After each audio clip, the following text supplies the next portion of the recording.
आज ललई छठ है, जिसको हल छठ के नाम से भी जाना जाता है। आइए हम आपको बताते हैं 3 महत्वपूर्ण कहानियां, 3 ऐसी कथाएं जिसको सुनेंगी तो आपका व्रत सफल होगा।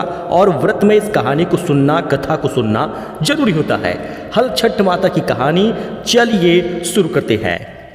देखिए, हल छठ को हर छठ, रांझण छठ, ललही छठ भी कहते हैं। इस साल हल छठ का पावन पर्व 14 अगस्त को आज मनाया जा रहा है। इस दिन छठ माता, शीतला माता, भगवान बलराम की पूजा होती है। हल छठ की व्रत कथा आप यहाँ पर स्क्रीन पर पढ़िए, समझिए और जरूर सुनिए। हल छठ की कहानी की बात करें तो ललही छठ व्रत कथा के अनुसार प्राचीन काल में एक ग्वालिन रहती थी। उसको जल्द ही बच्चा होने वाला था। एक तरफ वह प्रसव संबंधी परेशानियों से व्याकुल थी, तो वहीं दूसरी तरफ उसका मन गोरस यानी दूध दही बेचने में लगा था। उसने सोचा कि यदि उसे प्रसव हो गया तो उसका गौरस यूं ही पड़ा रह जाएगा। यही सोचकर उसने दूध दही के घड़े को अपने सिर पर रखा और उसे बेचने के लिए निकल पड़ी।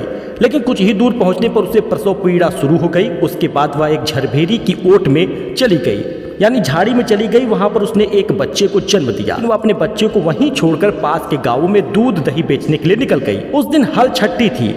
गाय भैंस के मिश्रित दूध को ग्वालिन ने केवल भैंस का दूध बताकर गांव वालों को बेच दिया। जिस झरबेरी के नीचे ग्वालिन ने अपने बच्चे को छोड़ा था, उसी के पास खेत में एक किसान हल जोत रहा था। अचानक किसान के बैल भड़क उठे, जिससे हल का फल बच्चे के शरीर में घुस गया और उसकी मृत्यु हो गई। किसान को इस घटना से बड़ा दुख हुआ, लेकिन फिर भी उसने बड़ी हिम्मत दिखाई। उसने झरबेरी के कांटों से बच्चे के चिरे हुए पेट में टाँके लगाए और बच्चे को वहीं छोड़कर चला गया।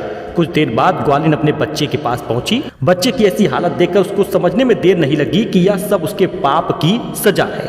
वह मन ही मन सोचने लगी कि यदि उसने झूठ बोलकर गांव वालों को गाय का दूध ना बेचा होता तो इससे गांव की स्त्रियों का धर्म भ्रष्ट न होता, कि बच्चे की ऐसी हालत कभी न होती। इसके बाद उसने प्रायश्चित करने का सोचा। ग्वालिन ने गांव में लौटकर सब बातें गांव वालों को बता दी। गांव की गली गली घूमकर अपनी करतूत, उससे मिले दंड के बारे में सभी को बताने लगी। जिसके बाद गांव की स्त्रियों ने उसे क्षमा कर दिया और आशीर्वाद दिया। गांव की स्त्रियों से आशीर्वाद लेकर जब वह फिर से झरबेरी के नीचे पहुंची तो आश्चर्यचकित रह गई, क्योंकि वहां पर उसका पुत्र जीवित था। तभी उसने स्वार्थ के लिए झूठ बोलने को ब्रह्म हत्या के समान समझा और साथ ही कभी भी झूठ न बोलने का प्रण लिया था।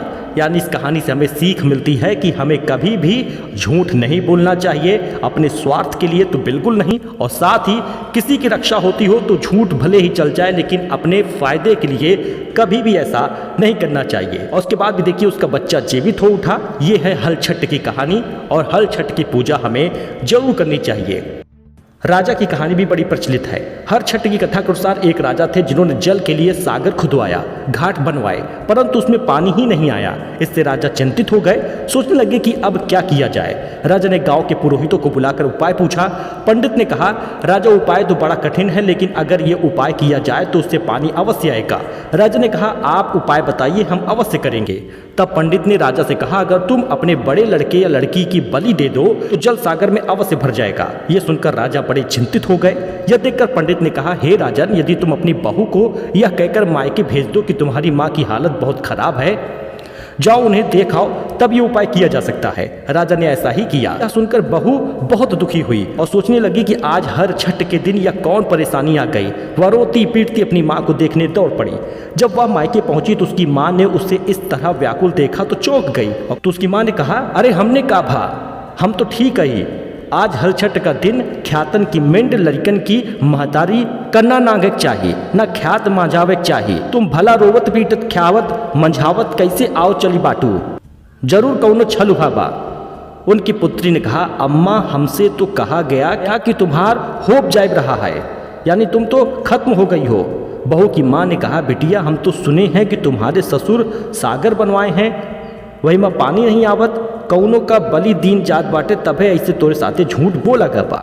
मतलब इस प्रकार की गांव वाली भाषा में उन्होंने बात किया। माँ की बात ये सुनकर बहू तुरंत अपने ससुराल के लिए निकल पड़ी। रास्ते में रोती पीटती हर छठ माँ की मनौती करती हुई चली गई। रास्ते में उसने देखा कि जिस सागर को उनके ससुर ने बनवाया था, अब वह जल से भर गया है। पुरैन पात्र लहरा रहे, वहीं एक बालक खेल रहा। वह उसी सगरा की ओर दौड़ती गई। देखा तो यह तो उन्हीं का पुत्र था। बहू ने अपने पुत्र को गोदी में उठा लिया और उसे चूमने लगी। हर छठ की माता को मनाने लगी क्योंकि उन्हीं की कृपा से आज उनका पुत्र जीवित था। जब वह घर आई तो उसने देखा कि घर का दरवाजा बंद है। द्वार खुलवाया और कहने लगी, आज तो सब जने हमरे लड़का के बलि चढ़ाव दीन हो, हमका बहाने के मैके पठे दी हो। मुला आज हमरे तब से हर छठ माता की दया से हमार गोदी भरी बा। हमारा लड़का तो वही सगरा पा खेलत रहा। सास ससुर अपने पोते को जीवित देखकर सुनकर बहुत खुश हुए और बहू के पैरों में गिरकर कहने लगे, आज तुम्हारी गोदी का बालक और हमारे कुल का दिया जगा है। हर छठ माता ने जैसे हमारे दिन लौटाए वैसे ही सबका मंगल करे। तो इस प्रकार की कहानी है, इस प्रकार की घटनाएं हैं जो सच में हुई हैं कभी न कभी, जो आज भी चलती चली आ रही है। हर छठ माता की पूजा करने से बिगड़े काम बन जाते हैं, निसंतान को संतान मिल जाता है। इसको मामूली कहानी ना समझे, इसको मामूली व्रत ना समझे, तपस्या करे, तप करे और आपको फल इसका मिलेगा। बोलिए हर छठ माता की जय।